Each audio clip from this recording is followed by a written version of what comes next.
آنهایی که به فولبین مراجعت میکند باید حدیث پیغمبر به گوشان زد که پیامبر صلی الله علیه و سلم میگن که من اتى کاهنا من اتى عرافا او کاهنا فصدقه بما يقول فقد كفر بما انزل على محمد صلی الله علیه و سلم.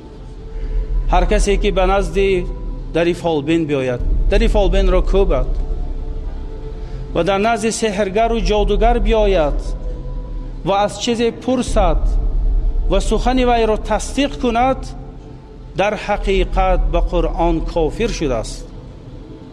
این حکمی هست که حکم اهل علم از منبر نیست، این حکم پیامبر صلی الله علیه وسلم که آنها را پیامبر گفتند که کسی با همین نیت بیاد اگر و نعوذ بالله کافر می شود.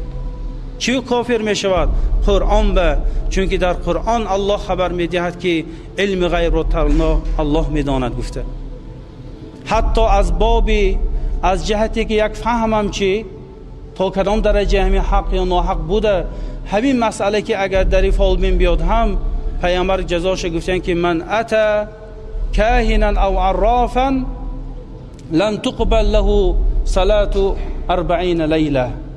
گفتن کسی خانه فولبین بیاید، جادوگر آید، 40 شب نمازی وی قبول نمی شود.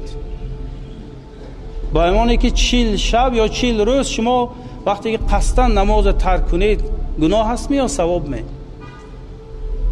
گناه هست البته. یعنی گویا انسان وقتی که به در فولبین آمد 40 شب نمازی وی قبول نیست، 40 روز نمازی وی قبول نمی شود. یعنی این به معنی که 40 روز تأثیر همون به انسان گویم دور میزند.